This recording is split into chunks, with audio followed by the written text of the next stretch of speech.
राधा राधा राधा राधा राधा राधा राधा राधा राधा राधा राधा राधा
संत हरि भक्तन की जय, श्री वृंदावन धाम की जय, सतगुरुदेव भगवान की जय।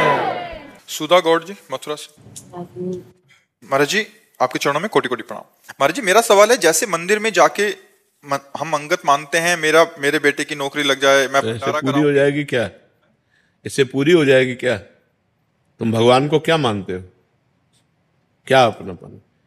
देखो दो बातें हैं, भगवान और उनका सारा संसार है ना। अब संसार में तुम्हें कोई वस्तु चाहिए, दुकान में जाओगी तो तुम्हें देना पड़ेगा ना, तो उसके हिसाब से कीमत दीजिए और सामान लीजिए। एक हुआ ये सौदा, तो एक हुआ घर की बात कि पापा हमको ये अंगूठी दे दे चाहिए, तो वो पापा की जिम्मेदारी की अंगूठी दे दें। दो में भगवान को तुमने क्या माना? ऐसे थोड़ी दरबार में जाके मांग लिया और आपको मिल जाएगा।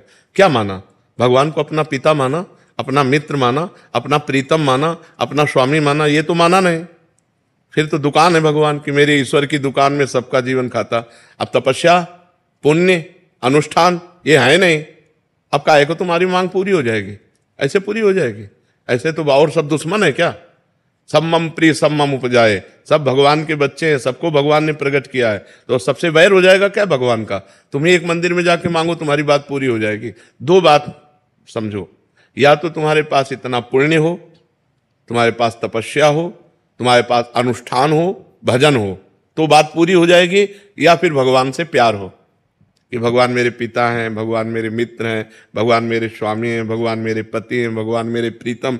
जो भाव रख पाओ भगवान से प्रीतम, और जब ये भाव रखोगे तो मांगने की बात खत्म हो जाएगी, क्योंकि वो सर्वज्ञ हैं, वो अल्पज्ञ थोड़ी हैं।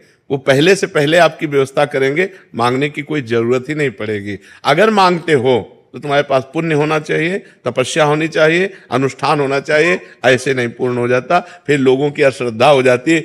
बिहारी जी आज्ञा करे अनन्यस चिंतयन्तो माम, गीता में तुमने भागवत गीता सदग्रंथों की बात मानी? नहीं मानी, तो तुम्हारी बात क्यों बिहारी जी मान लेंगे? भंडारा तो कराएंगे, उसका उसका पुण्य मिलेगा। जितना भंडारा उतना पुण्य मिलेगा, जितना पुण्य मिलेगा उसके अनुसार कामना पूरी होगी। पुण्य है 100 ग्राम, कामना 1 किलो की, तो बिल्कुल पूरी नहीं होगी।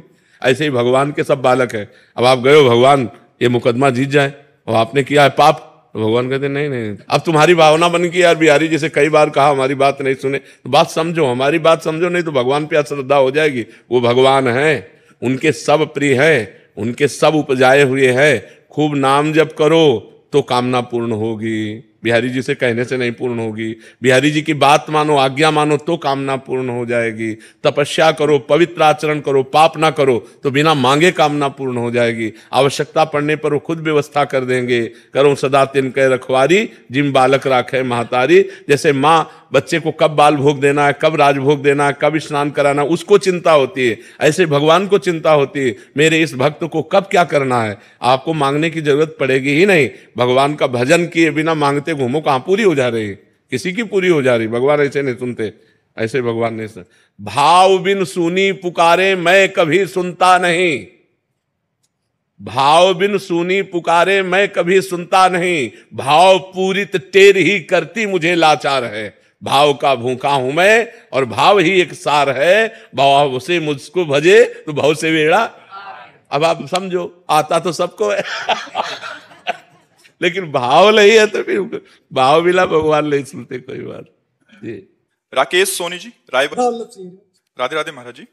गुरुदेव भगवान, जैसे दंत विहीन सर्प के काटने से शरीर में जहर नहीं फैलता, फिर भी वो सर्प फुसकारता है, फन भी काटता है, डसता भी है। साधक के साधना क्रम में जब इंद्रियां दंत विहीन सर्प के समान कार्य करने लगे, तब साधक को और क्या सावधानी रखनी चाहिए जिससे कि इंद्रियों भी शांत हो जाएं? उदाहरण नहीं बनता, नहीं बनता, ये उदाहरण नहीं बनता, क्योंकि इंद्रियों में जहर नहीं है। इंद्रियां वासनामय है, वासना खत्म तो इंद्रियां जब भगवान में आसक्त हो जाती तभी तो वासना खत्म होगी, फिर कोई भय ही नहीं रहता। उसमें तो भयावा तो सांप रहता है ना, जहर हो या ना हो। अभी छोड़ दिया जाए विष रहित सांप और बता भी दिया जाए कि विष रहित है तो भी भय लगेगा। तो इंद्रियां जब भगवदाकार हो जाती हैं तो भय का सवाल कैसे रह गया। तभी उनकी वासना नष्ट होगी जब उपासना में लगेंगी, और जब उपासना में लगेंगी तो भगवदाकार हो जाएंगी। जैसे नेत्र भगवदाकार हुए तो जित देखूं तित श्याममयी है, उसे अपना इष्ट दिखाई देता है। कान भगवदाकार हो गए तो भगवान की चर्चा सुनाई देती है। जबान भगवदाकार हो गई तो भगवान की चर्चा निकलती है। एक एक इंद्री परम पवित्र भगवत स्वरूप हो जाती, तो भय का कोई चांस ही नहीं होता। वो उदाहरण इसमें फिट ही नहीं होता है, क्योंकि जब तक वासना है तब तक माना कि जहर है। तो वासना नष्ट तभी होती है जब वो भगवदाकार हो जाती है। तो जब भगवदाकार हो गई तो सर्प तो सर्पाकार ही रहता है, लेकिन इंद्रियां भगवदाकार हो गई तो भय का कोई विषय ही नहीं रह गया। रूप छके घूमत रहे तन को तनिक न भान, नारायण दृग जल वह यह प्रेम पहचान। मतलब सर्प तो सर्पाकार रहता ही है, विष खत्म हो गया, लेकिन इंद्रियां ही नहीं रह जाती, वो भगवदाकार हो जाती। जैसे नेत्रेंद्री नहीं रह गई, अब इसमें श्याम सुंदर समा गए। पिय मूरति नैनन बसे तेहि रस राय समाय, पिय मूरति नैनन बसे तेहि रस राय समाय, ये लक्षण सुन प्रेम के और न कछु सुहाय। जब प्यारे की मूर्ति नेत्रों में बस गई तब नेत्र में भयावा कहाँ रह गए। जैसे हमें अंदर ही होते, जैसे हम व्यापार करते हैं, व्यापार में कोई भी लाभ हो गया है तो उसको कोई उसमें रुचि नहीं रहती है। घाटा हो गया उसके बाद भी कोई रुचि नहीं। धर्मयुक्त तो भोग है, हमने भोगा, उसके बाद भोगने के बाद मुझे कोई उसमें भी रुचि नहीं है। ऐसी स्थिति है। तो अभी भगवदाकार स्थिति थोड़ी है, अभी तो संयम पूर्वक चलने की चेष्टा है। तो अभी विष रहित थोड़ी हो। विष रहित तो तब होगा जब केवल भगवान के चिंतन में मस्त होते हुए आपको ये भी चिंतन नहीं रहेगा कि मैं सम हूं, मैंने भोग भोगा लेकिन मुझे सुख नहीं मिला। तो मैं तो अभी बना हुआ है ना, तो सब विषयों का विष तो मैं है। जब ये मैं ही लय हो जाता है तो क्रियाएं यंत्रवत होती है। अभी आप कर्ता भोक्ता हो कि नहीं, हो कि नहीं? तो अहंकार विमूढ़ आत्मा कर्ता अमिति मन्यते। समझ रहे, ये भगवान की वाणी है। अहंकार विमूढ़, और अहंकार का मतलब घोर अज्ञान। अभी हम अज्ञान की धरा में ज्ञान की धरा तक यात्रा कर रहे हैं। असतो मा सदगमय, तो अभी निर्विषय नहीं हुए। लेकिन आपका प्रश्न है कि जब उसका विष खत्म हो जाता है तब वो कैसी स्थिति होती है।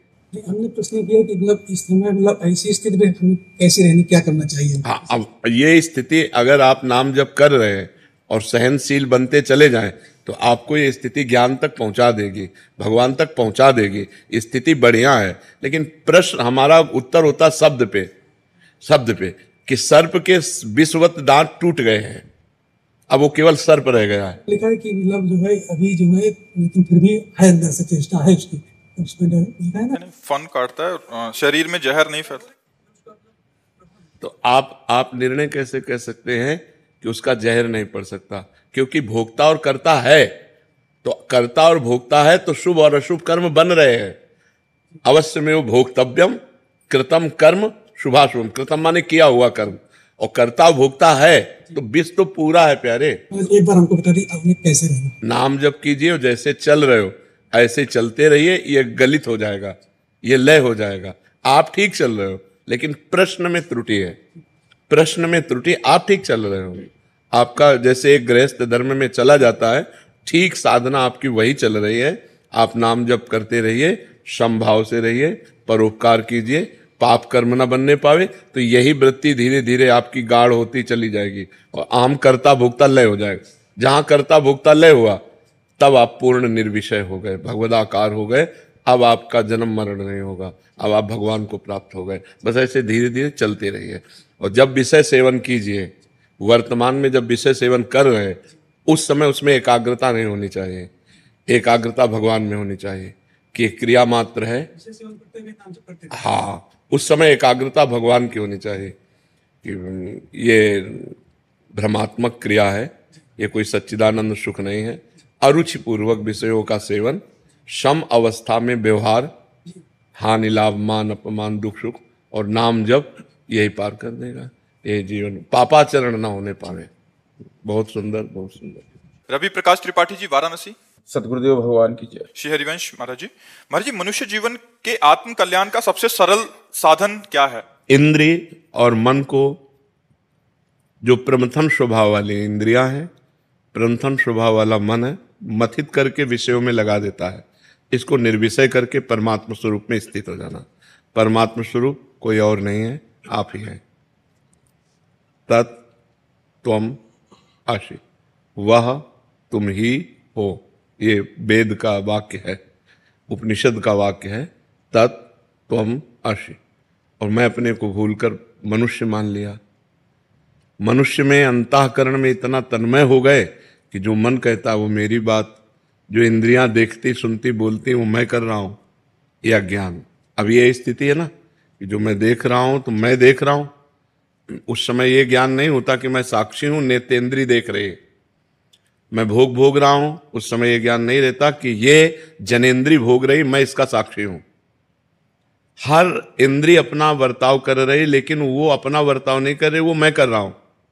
बहुत सूक्ष्मता का ये विषय अगर समझ पाओ तो इंद्रिय वर्ताव कर रही है विषय में और हम उसे स्वयं मान रहे हैं। मैं भोग रहा हूं, मैं देख रहा हूं, मैं सुन रहा हूं, मैं बोल रहा हूं, मैं कर रहा हूं। आप नहीं कर रहे हैं, आप अकर्ता पुरुष हैं, आप परमात्म स्वरूप हैं। यही जानना मनुष्य जीवन का परम कर्तव्य है। यह अध्यात्म की सूक्ष्म वार्ता है। जड़ चेतन ही ग्रंथि पड़ गई, यद्यपि मृषा छूटति कठिनाई। जड़ चेतन की ग्रंथि पड़ गई, यद्यपि झूठी है, कभी पढ़ ही नहीं सकती, पर छूटति कठिनाई। इतना विचित्र हम फंस चुके हैं अंतःकरण में। मन कहता है कि हमको ये दृश्य देखना है, नेत्रेंद्रिय के साथ मिल गया, मुझे ये दृश्य देखना है। अब आप उसको अपना मान लेते हैं, यार मेरे को आज ये देखना है, फंस गए। अब निर्णय नहीं कर सकते कि गलत देखना था या सही देखना था। अगर आप उस समय विवेकवान हैं तो आप मन और नेत्रेंद्रिय दोनों को शासन में लेंगे कि ये गलत दृश्य है, मैं नहीं देखूंगा। ये साधक की बात है। सिद्ध पुरुष तो गलत सही दोनों से ऊपर उठ जाता है। उसके लिए न कुछ गलत है न कुछ सही है।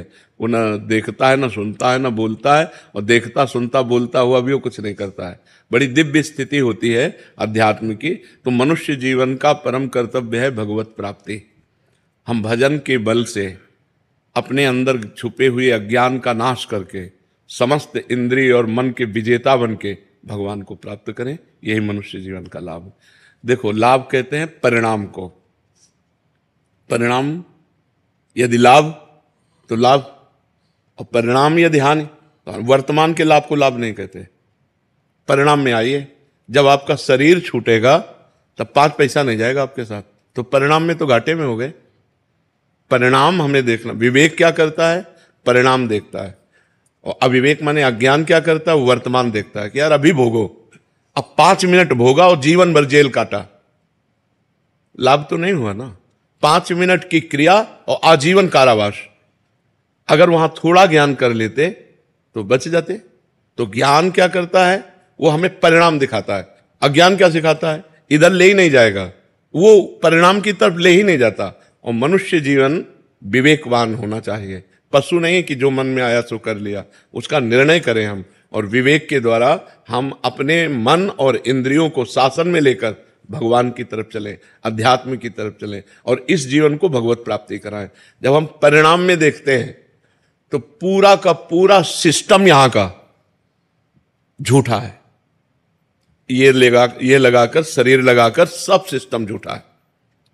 अभी प्राण निकले तो न पत्नी, न पुत्र, न परिवार, न जमीन, न बैंक बैलेंस, न शरीर, कुछ नहीं।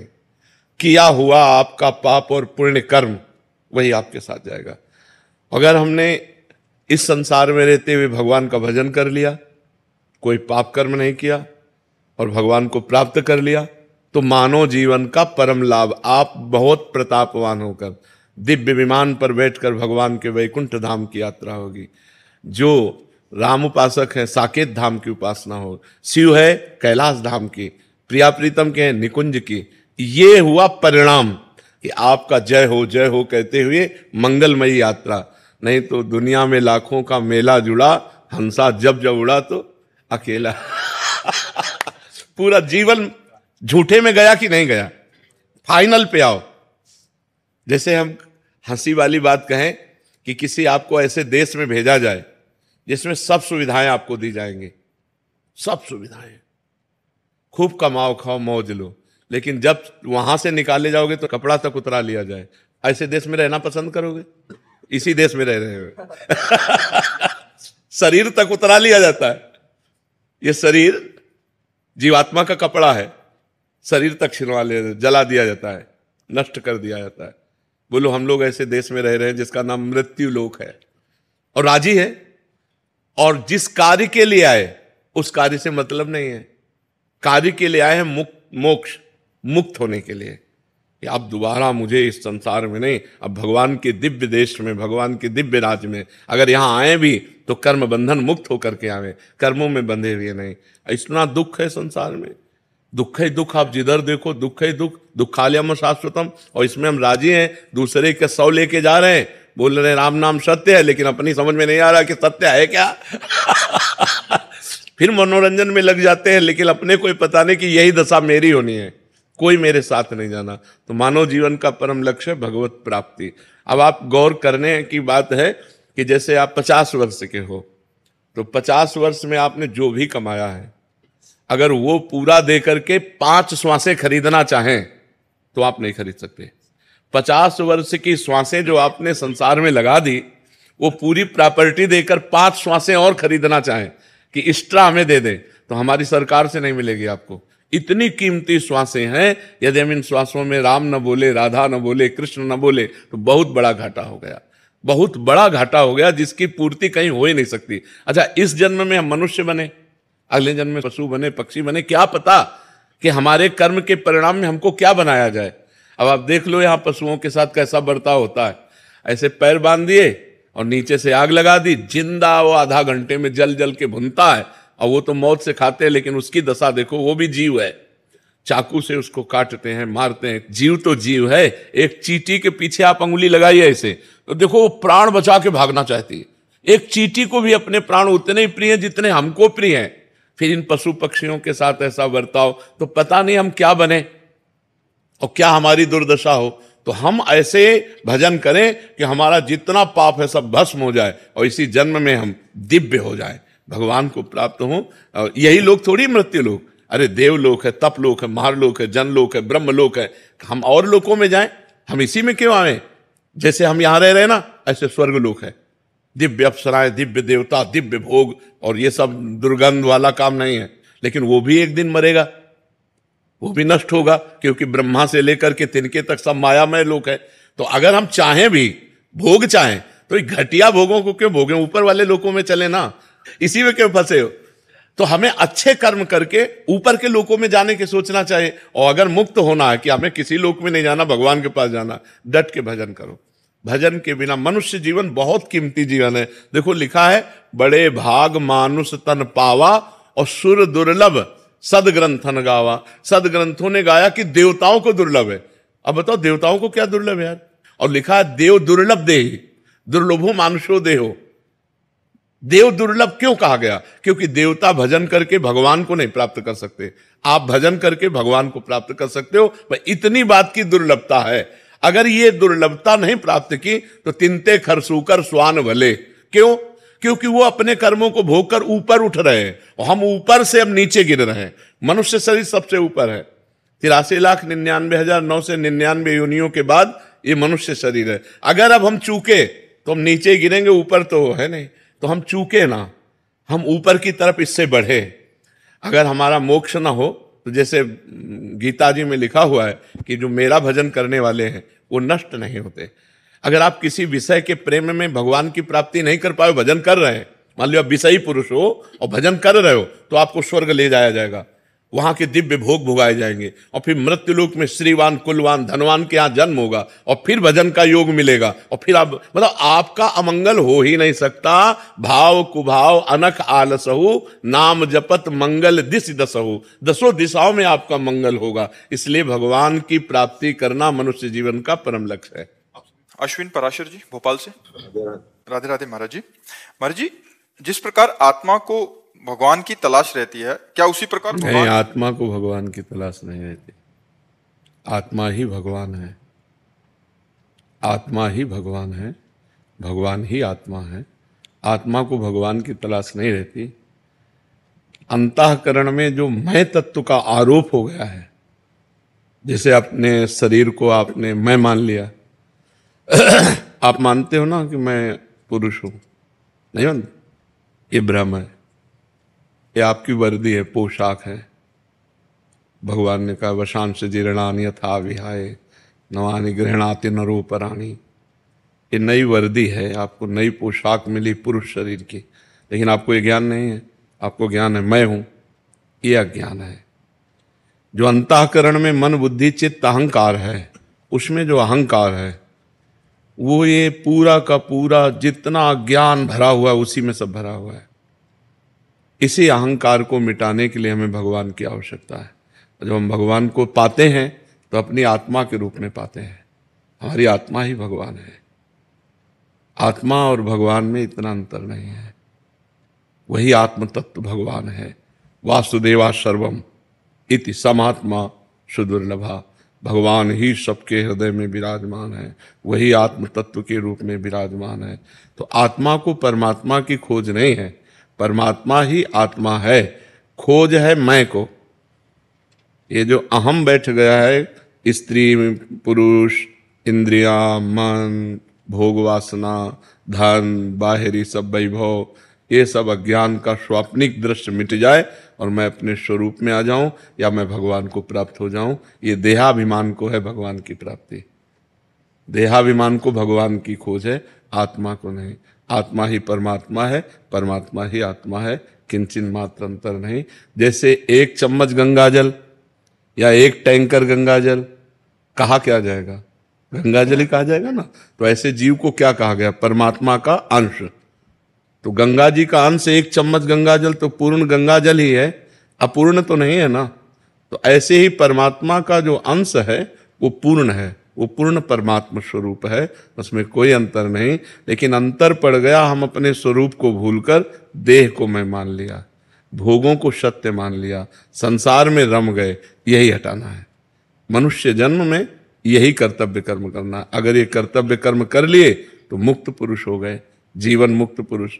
और अगर जीवन में बंधे रहे तो दुर्गति प्राप्त होगी। पुनरपि जननम पुनरपि मरणम पुनरपि जननी जठरे शयनम। बार बार जन्म, बार बार मरण, बार बार माँ के गर्भ में जाना, ये क्रम चलता रहेगा। समझ पा रहे हो आप? उर्मिला पराशर। राधे राधे महाराज जी। महाराज जी, आपसे मिलकर जीवन बहुत परिवर्तित हुआ और मैं आपके वचनों के अनुसार चलने का भी प्रयास कर रही हूँ। महाराज जी, हिंदू धर्म ग्रंथों और मान्यताओं के अनुसार पाप मुक्ति के अनेक साधन बताए गए हैं, जैसे गंगा स्नान, पाप मोचनी एकादशी। समझना, यहाँ समझना, पाप मुक्ति के उपाय बता गए, लेकिन पाप की प्रवृत्ति के नष्ट होने का उपाय क्या है? ऊपर से हमारे अस्त्रों द्वारा सब काट दिया गया, लेकिन उसकी जड़ बची हुई है, तो और नए किनके आ गए।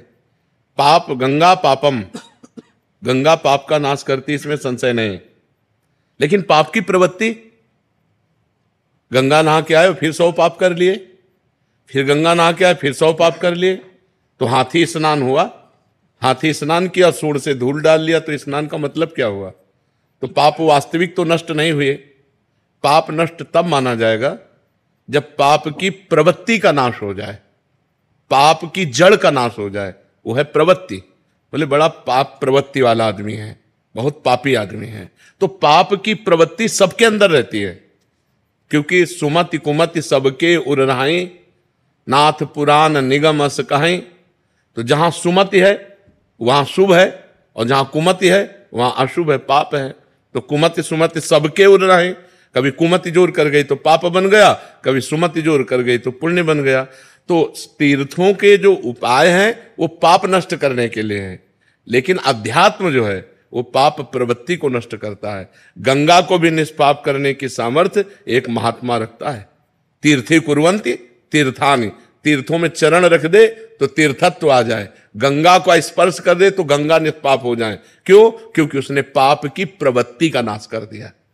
अध्यात्म पाप प्रवृत्ति के नाश के लिए। आप क्या कहना चाहते हैं? मर जी कह रहे हैं कि मतलब क्या पाप मुक्ति इतनी सहज और सरल है? हाँ है, क्यों नहीं है। रुई का ढेर पहाड़ लगा हो, एक दिया सलाई काफी है, छोटी सी चिंगारी काफी है। आप कहोगे पहाड़ है और चिंगारी, तो लगा के देखो, एक चिंगारी डाल दो, रुई का पहाड़ भस्म हो जाएगा। पाप रुई जैसा है। पाप है क्या? भ्रम। पाप है क्या? असत। पाप है क्या? स्वाप्निक। कोई सत्य सच्चिदानंद है क्या? भूल ही तो पाप है। एक सेकंड में अनंत पापों का नाश हो जाएगा। राम कहो, कृष्ण कहो, हरि कहो, राधा कहो, अंतिम श्वास आ जाए यही राधा राधा कहते हुए, अनंत जन्मों के पाप नष्ट होकर भगवत प्राप्ति हो जाएगी। अजामिल ने पुत्र के बहाने से नारायण पुकारा तो भगवत पार्षद आ गए और उसको परम पद की प्राप्ति हुई। जीवन भर वैश्यागमन किया, जीवन भर पाप किया, और अंतिम समय पुत्र के बुलाने में, पुत्र का नाम नारायण था, बुलाया नारायण, बस इतने से काम हो गया। तो जड़ से पाप की प्रवृत्ति का नाश करने के लिए हमें नाम जप करना चाहिए, हमें शास्त्रों का सार समझना चाहिए। भगवद स्मृति, भगवद स्मृति का तार, राम राम राम, राधा राधा राधा राधा, कृष्ण कृष्ण कृष्ण। जो नाम प्रिय हो निरंतर उसको चलाओ, निष्पाप होकर इस लोक में परलोक में सब आनंद ही आनंद रहेगा। नाम जपत मंगल दिशि दशहु, दसों दिशाएं मंगलमयी होंगी। इस कलिकाल में और कोई साधन नहीं है, सच्ची मान लीजिए, एक ही साधन है, हरिर नामयु हरिर नामयु हरिर नामयु केवलम कलौ नास्तेव नास्तेव नास्तेव गति अन्यथा। कलयुग में कोई और गति नहीं, और कोई गति नहीं, और कोई गति नहीं, केवल हरि का नाम है, भगवान का नाम है। जितना नाम जप करोगे उतना मंगल होगा, नाम जप नहीं करोगे तो मंगल नहीं होगा।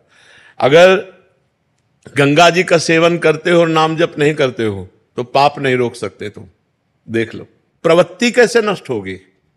गंगा जी से पाप प्रवृत्ति नष्ट नहीं होती, पाप प्रवृत्ति नष्ट होती भगवान के सुमिरन से, जिनके चरणों से गंगा जी निकली। गंगा जी कौन है? भगवान का चरणामृत। गांगम वारी मनोहारी मुरारी चरणच्युतम त्रिपुरारि शिरश्चारी।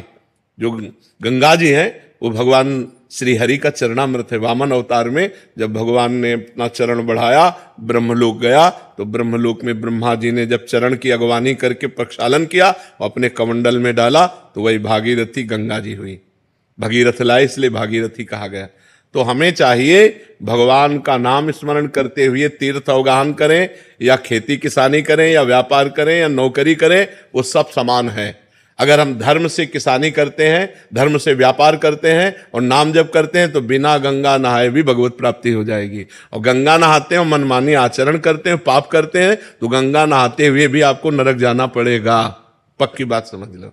चाहे जितने तीर्थ हैं वो सब तीर्थपाद भगवान के हैं। बिना भगवान का स्मरण किए हुए जीव का परम कल्याण नहीं हो सकता। हाँ, भगवान का स्मरण करते हुए गंगा स्नान करे, लाखों गुना पुण्य बढ़ करके प्राप्त होगा। अगर भगवान का स्मरण नहीं तो प्रपंच की बात की, गोता लगाया और चले गए।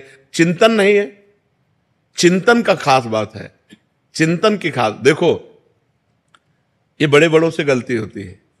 नलकूबर मणिग्रीव कुबेर के पुत्र हैं और देवगंगा अलकनंदा में मदिरा पान करके अप्सराओं के साथ नंगे खड़े थे। तभी देवर्षि नारद जी ने जब देखा तो बहुत गुस्सा आई और कहा, तुम कुबेर के पुत्र होकर इस तरह अभद्र व्यवहार करते हो, वृक्ष की तरह ऐसे खड़े, जाओ मैं तुम्हें साप देता हूं, वृक्ष हो जाओ, वृक्ष योनि को प्राप्त हो। तो जब वो चरणों में गिरे तो उनका वृक्ष तो बनो पर नंदालय के बनो। तो वही यमलार्जुन के रूप में ब्रज में हमारे प्रकट हुए आकर के। तो जब भगवान श्री कृष्ण को ओखली बंधन लीला हुई तो वही ओखली घसीट कर दोनों वृक्षों के बीच में लगा के उखाड़ करके उनका उद्धार कर दिया।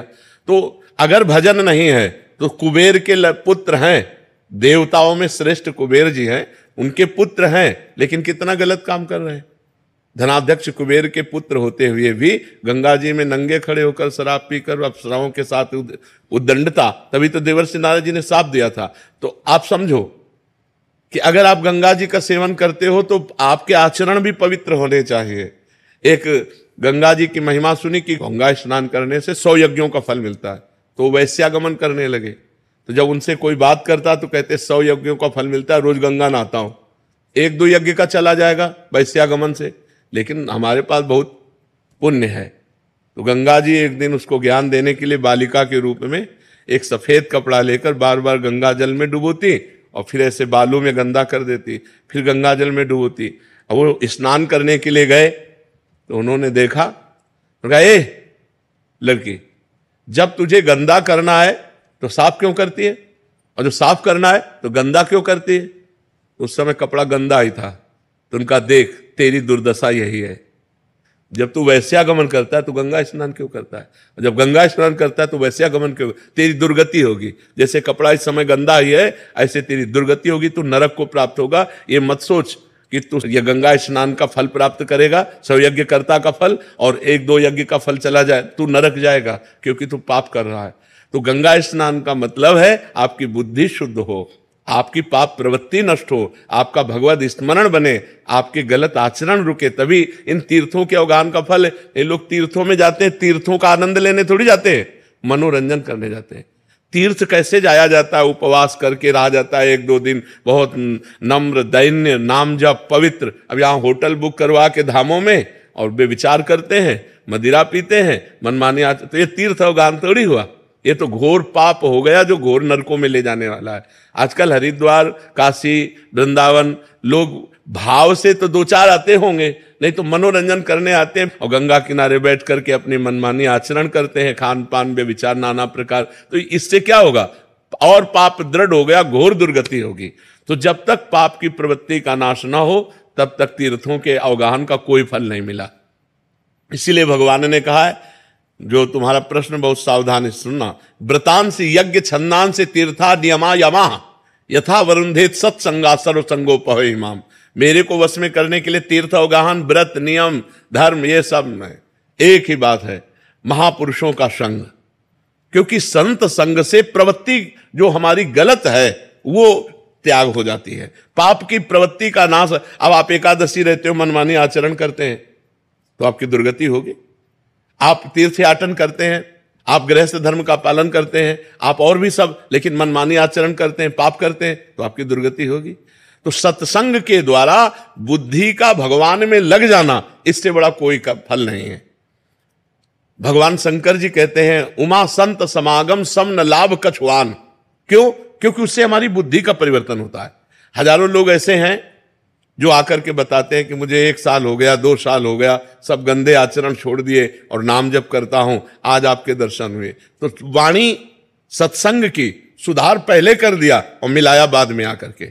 तो सब तीर्थों के अवगाहन का फल, सब धर्म के कर्म का फल एक ही है कि आपकी पाप प्रवृत्ति नष्ट हो जाए, आपसे पाप आचरण होना बंद हो जाए, तो बात ठीक रहे। नहीं तो क्या फायदा, सब कर रहे हैं और फिर वही पाप आचरण कर रहे हैं, तो उससे कोई लाभ नहीं मिला।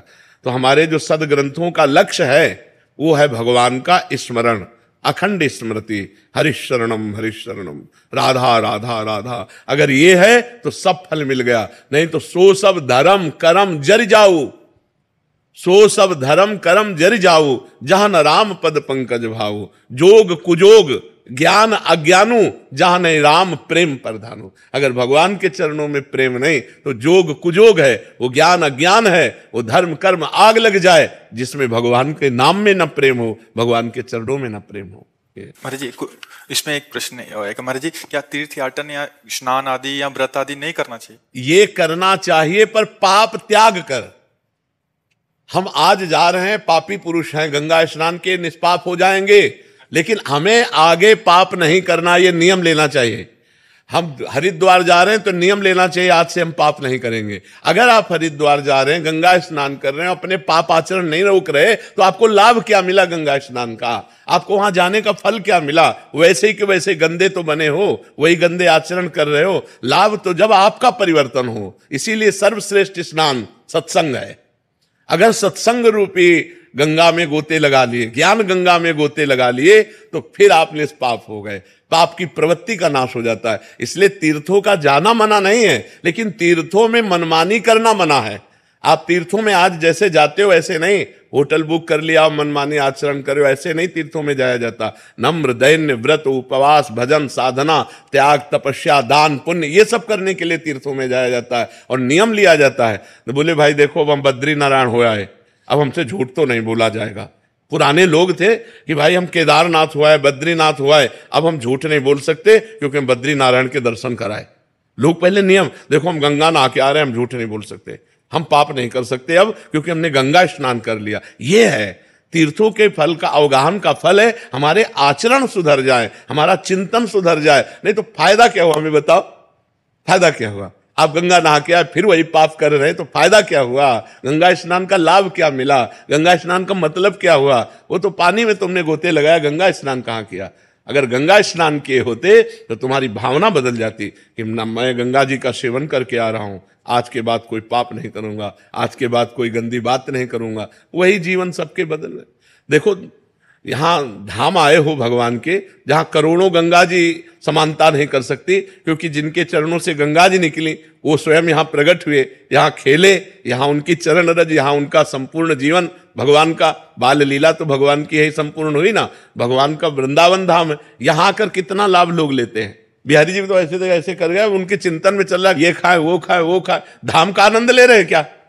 कि यमुना किनारे बैठ करके 1 घंटा नाम कीर्तन किया, बिहारी जी के लिए रो रहे हैं, बिहारी जी का नाम जप कर रहे हैं। एक दिन आकर उपवास किया, पूरे धाम की परिक्रमा की लोटे रज में और खूब भगवान का नाम जप कर, ये सब लाभ है। ये कहाँ लाभ ले रहे हैं? और पहले यहाँ लोग आते थे तो कपड़े उतार करके ऊपर के और फिर लौटते थे रज में, क्योंकि हमारे शरीर में ब्रजरज लगे, हमारा जीवन पावन हो। यहाँ का क्या चरित्र है, ये भगवान का परम पावन धाम। तो कितने लाभ ले जाते हैं, नुकसान ज्यादा कर जाते हैं। अब मसाला खाए चल रहे हैं, परिक्रमा मार्ग में थूक दिया, अब कोई भजनानंदी महात्मा जा रहा है, भजन करते उसका पैर पड़ा, तुम्हारे सारे पुण्य नष्ट हो गए। आप चाट पकौड़ी खाए, दोना फेंक दिए, कोई भजनानंदी वैष्णव और उसका जूठा तुम्हारा दोना उसके पैर में लगा, तुम्हारे पुण्य नष्ट हो गए। अब ये कौन जानता है?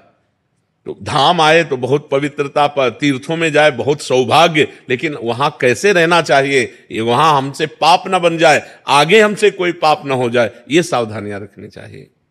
मर जी कह रहे हैं कि कभी कभी मासिक धर्म से पहले और कुछ दिनों बाद कुछ चेंजिंग आता है शरीर में ऐसा, तो कह रहे हैं कि काम की अनुभूति होती है महाराज जी, मतलब उसको फिर मेरे जीवन में कोई पुरुष नहीं है, फिर मैं इतना ज्यादा समस्या हो जाती है कि नींद खुलते ही फिर क्रिया हो जाती है, फिर मतलब ये पूरा उसका सिद्धांत भी है। यह है कि मासिक धर्म के 1 सप्ताह के बाद जब पवित्र होती है स्त्री तो उसको वेदना होती है, और सिद्धांत भी है।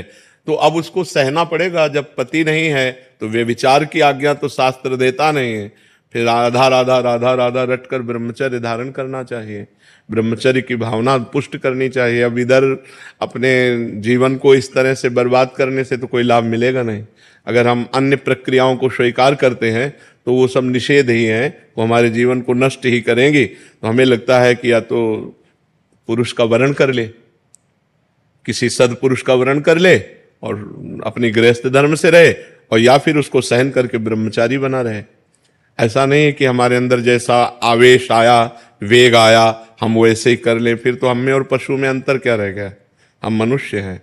वेग आता है, राधा राधा राधा राधा, शांत भाव, कोई क्रिया नहीं करनी, कोई बस 2-4 दिन में शांत हो गया। अगर हम अभ्यास करें तो 2 मिनट में शांत हो जाए। ठीक तब होता है जब ज्ञान हो जाता है। तो खूब भजन करो, ब्रह्मचर्य से रहो, भगवान से रो, कोई इधर उधर की क्रियाएं मत करो। और आजकल जैसे व्यवहार हो रहे हैं कि आज इस पुरुष से कल उस पुरुष से, ये मतलब बहुत गंदी बात है और इससे दुर्गति प्राप्त हो जाएगी। इसमें धर्म नहीं है, बिल्कुल पाप ही पाप आचरण है। बहुत संभल के, बहुत सावधानी से कदम बढ़ाओ, जिंदगी कहीं खतरे में ना पड़ जाए। अगर ब्याह नहीं करना तो ब्रह्मचर्य से रहो, ब्याह करना है तो किसी अच्छे पुरुष का भगवान से प्रार्थना करके, देख समझ करके उसको तब, शरीर को तब देना चाहिए जब आजीवन के लिए व्यवहार हो जाए। शरीर को नहीं देना चाहिए। हम दोस्ती कर सकते हैं, व्यवहार कर सकते हैं, लेकिन व्यभिचार नहीं कर सकते। हम तब तक शरीर को नहीं देंगे जब तक आप हमारी परीक्षा में पास नहीं हो जाओगे। खूब देख समझ करके, सुनकर, और जब शरीर दे देंगे तो आजीवन के लिए दे देंगे। ये डिवोर्स फिवोर्स ये हमारे सनातन धर्म में नहीं है। हमारे धर्म में है एक बार समर्पित का हाथ मिलाया तो आजीवन निर्वाह किया। पीछे डिवोर्स आदि के शब्द ही नहीं थे। तो हमें लगता है गंदे आचरण करके जीवन को व्यर्थ में क्यों बर्बाद किया जाए, बहुत संयम से रहा जाए।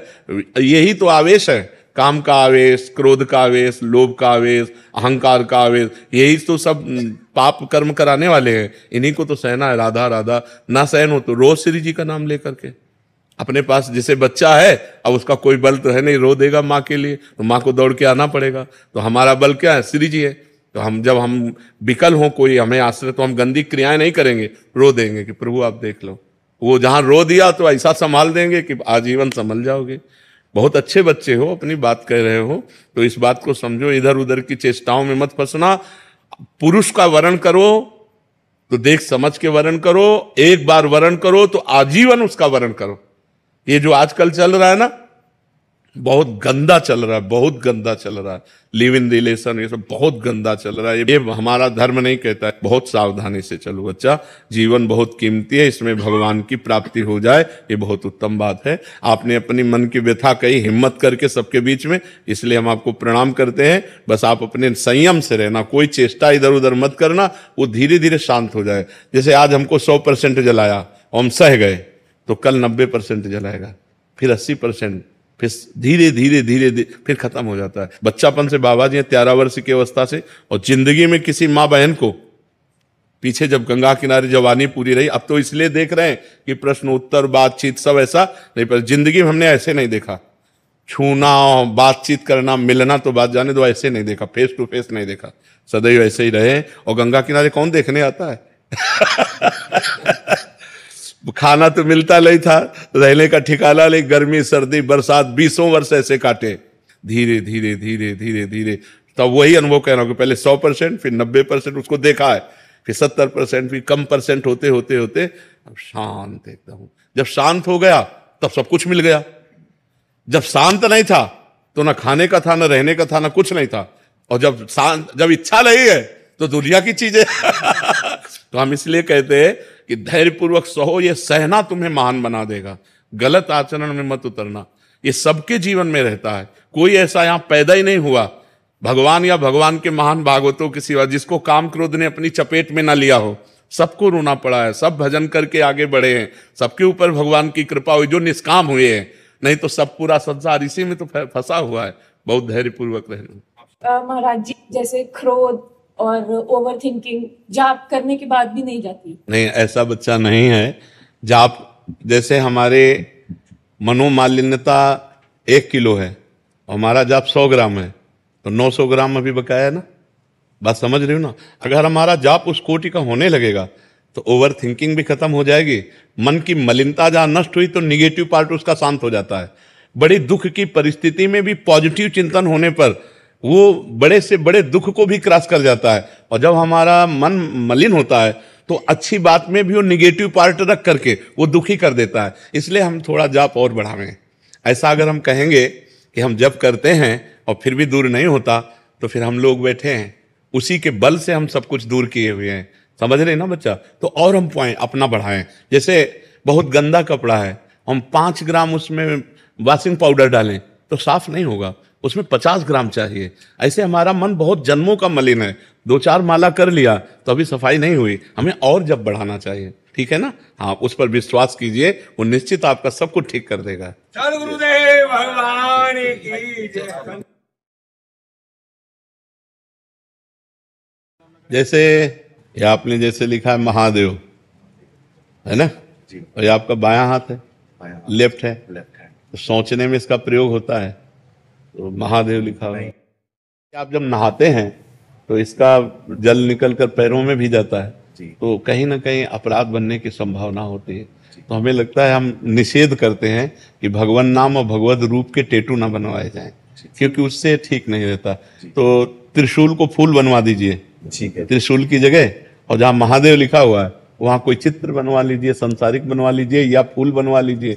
इसको एक बार हमारी सलाह से। और ये क्या लिखा है? ये ब्लेस्ड चलेगा, ये चलेगा। अगली बार आएंगे तो ये आपको अच्छा ठीक है।